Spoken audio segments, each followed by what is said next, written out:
Assalamualaikum warahmatullahi wabarakatuh. Hai, apa kabar teman-teman keren dan baik hati? Semoga kita dalam kondisi sehat terus ya. Hari ini kita akan berwisata ke sebuah tempat yang menjadi saksi perjalanan penting sejarah bangsa ini. Letaknya di pusat jantung kota Makassar, di Jalan Jenderal Sudirman, Kelurahan Sawergading, Kecamatan Ujung Pandang. Setengah kilometer dari lapangan Karibosi yang menjadi titik nol kota Makassar. Tempat ini menjadi saksi proses pembebasan Irian Barat sehingga bisa kembali ke pangkuan Ibu Pertiwi. Teman-teman, bagi warga Makassar dan sekitarnya, tempat ini juga lebih dikenal sebagai Monasnya Makassar karena sekilas bentuk dan desainnya mirip dengan Monumen Nasional atau Monas di Jakarta. Selain berwisata sejarah, kita juga akan mengikuti lomba mewarnai sekaligus menikmati senja di tempat ini. Simak ceritanya. Jangan lupa subscribe teman-teman, like dan komen juga ya. Nyalain loncengnya ya please.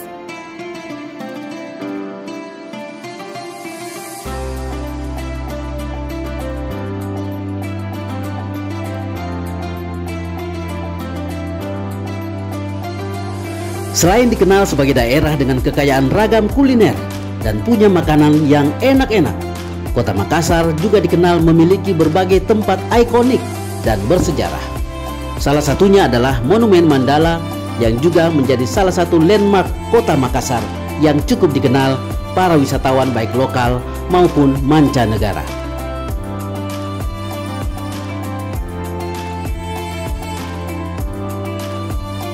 Monumen setinggi 75 meter ini memang mengingatkan kita dengan Monumen Nasional atau Monas di Jakarta karena bentuk dan desain arsitekturnya. Monumen ini berdiri tegak menjulang menantang langit kota Daeng.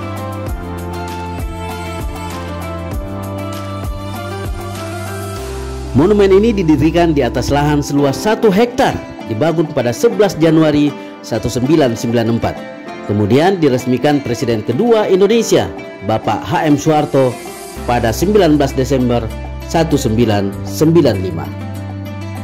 Monumen pembebasan Irian Barat atau lebih dikenal sebagai Monumen Mandala adalah pengingat atas keberhasilan Indonesia merebut kembali wilayah Irian Barat yang sekarang bernama Papua, kembali ke pangkuan Ibu Pertiwi.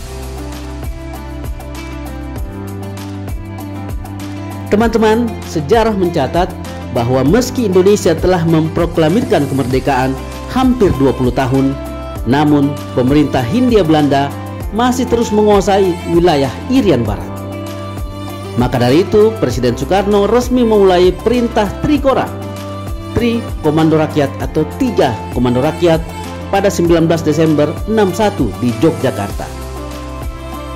Isi Trikora antara lain menggagalkan pembentukan negara Papua, kibarkan bendera merah putih di Irian Barat, dan meminta rakyat bersiap melakukan mobilisasi umum.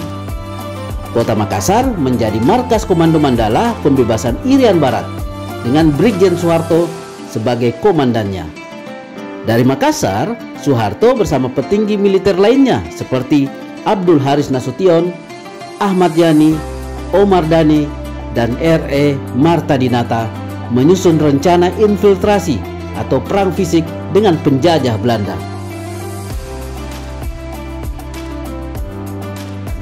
Dahulu tempat ini merupakan sekolah calon guru, didirikan di zaman kolonial Belanda pada tahun 1876. Seiring waktu di tahun 1946, tempat ini menjadi markas Angkatan Laut Kerajaan Belanda. Di masa Orde Lama, tempat ini dijadikan markas Komando Mandala, dibentuk oleh Presiden Soekarno. Di era Orde Baru, sebagai markas Komando Wilayah Pertahanan, Kowilhan Sulawesi dan Kowilhan Sulawesi Kalimantan. Kemudian menjadi markas Kepolisian Daerah Sulawesi Selatan dan Tenggara atau Polda Sulselra.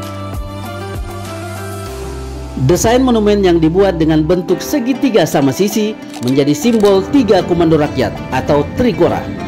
Pada bagian bawah monumen terdapat relief lidah api yang menjadi simbol semangat dari Trikora. Sementara relief yang sama di bagian atas melambangkan semangat yang tidak pernah padam. Lalu ada juga 27 patung batang bambu runcing sebagai simbol instrumen perjuangan fisik rakyat pada saat itu. Monumen Mandala juga dikelilingi oleh kolam yang berarti kejernihan berpikir yang mutlak dimiliki setiap perjuangan. Oh iya teman-teman, Monumen Mandala terdiri dari 4 lantai. Lantai pertama terdapat diorama relief dan replika pakaian dan perjuangan masyarakat Sulawesi Selatan di abad ke-17. Sedangkan di lantai 2 terdapat diorama dan relief yang menceritakan perjuangan pembebasan Irian Barat. Di lantai 3 kita bisa melihat replika ruang kerja Panglima Mandala, lengkap dengan peta Irian Barat, foto persiapan pemberangkatan pasukan, tanda jabatan, dan pakaian yang digunakan saat operasi Mandala. Lantai keempat adalah ruang pandang, di mana masyarakat bisa melihat suasana kota Makassar dari ketinggian 75 meter. Sayangnya saat berkunjung ke tempat ini, Monumen Mandala masih dalam kondisi perbaikan teman-teman, sehingga pengunjung belum bisa masuk ke dalam monumen. Teman-teman, tempat ini seringkali dijadikan juga sebagai ajang konser musik, upacara hari besar kenegaraan, peluncuran produk, pameran, pesta kuliner, fashion show, dan aneka lomba, termasuk lomba mewarnai.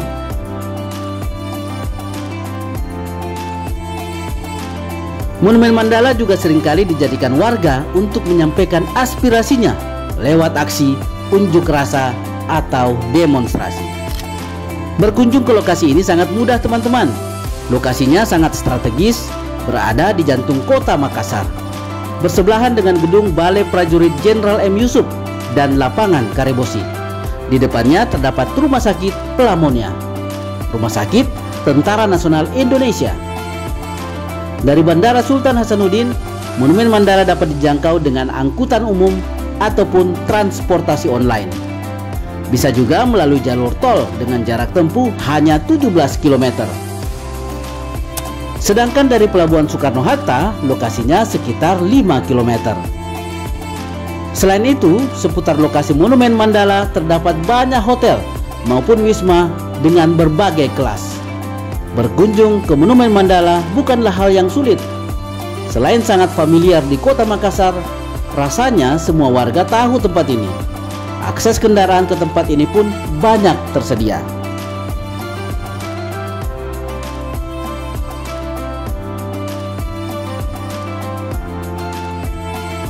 Demikian cerita hari ini. Nantikan cerita berikutnya.